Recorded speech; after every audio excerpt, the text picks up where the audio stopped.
Amine, bonjour. Bonjour. Comment tu vas? C'est bien passé? Voilà, forme, Prépa, super. au top? Prépa, coaching, tout se passe bien. Au top du top. Je vais te montrer quelques images liées à ta carrière, de Ok. près ou de loin, Ok. et tu vas me dire un petit peu ce que tu en penses. Ok, pas de problème. On commence par la première, je te laisse regarder l'iPad. Le drapeau de la Tunisie.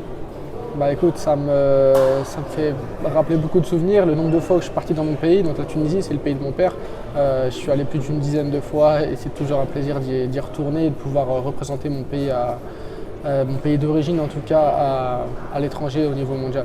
T'es algérien aussi? Je suis algérien aussi du côté de ma mère, ouais. Ok, t'es déjà allé en Algérie? Non, jamais, pas eu la chance.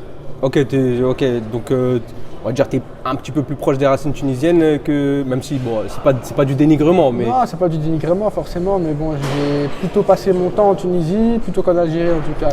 tu parles un peu tunisien? Un tout petit peu. Un tout petit peu? Malheureusement, Ok. j'ai pas eu la chance que mes parents m'apprennent la langue. Ok. Étant arrivé en France, ils m'ont parlé que français à la maison et tu sais que Ouais, c'est ça.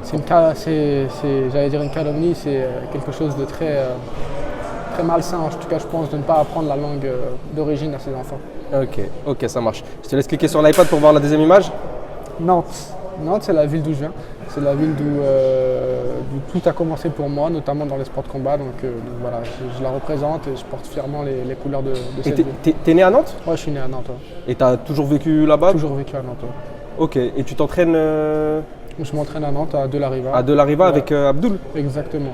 Ok, ça marche. Je te laisse passer à la prochaine. Mes enfants. Écoute, c'est mes enfants, j'ai deux filles. J'ai 26 ans et ma première fille a 6 ans et la deuxième va bientôt avoir 2 ans. Donc voilà, c'est mon quotidien et ce sont les enfants pour lesquels je me bats au quotidien en tout cas.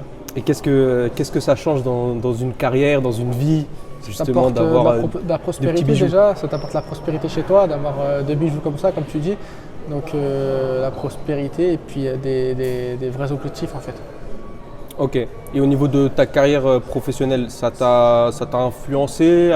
Est-ce que des fois tu t'es peut-être dit j'arrête pour elle ou je continue justement pour elle, ça me motive encore plus? Ouais, ça me motive, bien sûr, c'est motivant. C'est motivant de se dire je me bats pour mes enfants, je vais remplir le frigo pour mes enfants, donc aucun problème pour ça. Ok, c'est beau. Tiens, je te laisse cliquer la prochaine. Les 3 ceintures. Donc ici sur la vue de photo, on peut voir 2 ceintures de l'UA Warrior. La première que j'ai prise en 77 kg.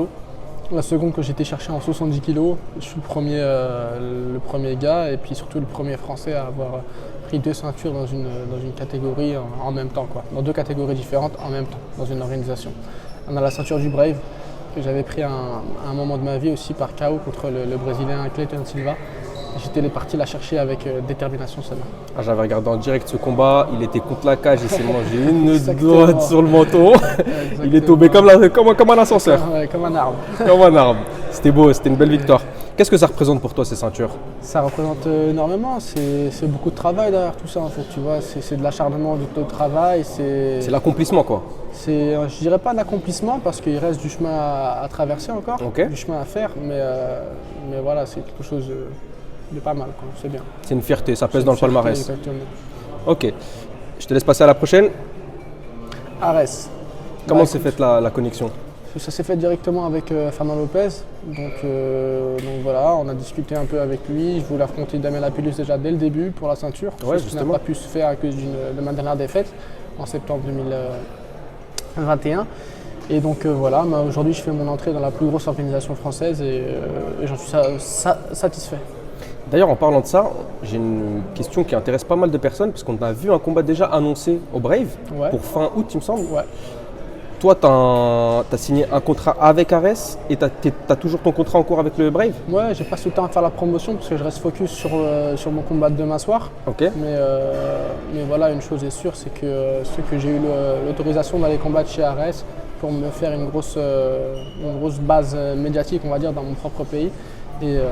Et je retournerai faire 1 ou 2 combats au Brave pour terminer mon contrat. Ok, et donc c'est du classique comme tous les combattants, tu as signé un contrat de 4 combats pour Ares? C'est ça. Ok, donc on va te revoir à Ares si tout se passe bien. Exactement. Ok, ça marche. Je te laisse passer à la prochaine. Lapillus contre Ayoub, bah écoute, c'est le combat de l'année. C'est le combat de l'année chez Ares. Ok.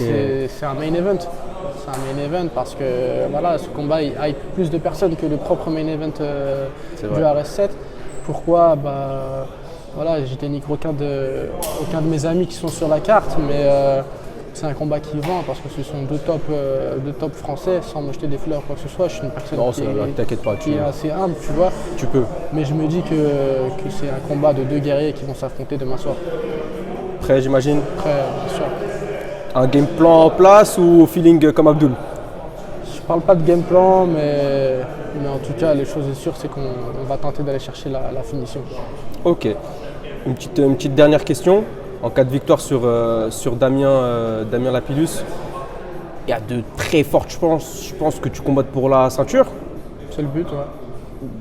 Toi après, hein, ça te dérange pas, le combat d'après, direct la ceinture? Non, comme je t'ai dit, tu vois, je pense pas au combat d'après pour l'instant, je me reste focus sur mon combat de demain. Ok. Mais en cas de victoire, ce qu'on va aller chercher, bien sûr, ce sera une demande pour la ceinture qui sera faite. Ok, au top. Je te remercie frérot. Pas de souci. Je t'ai dit bon courage pour demain. Vas-y.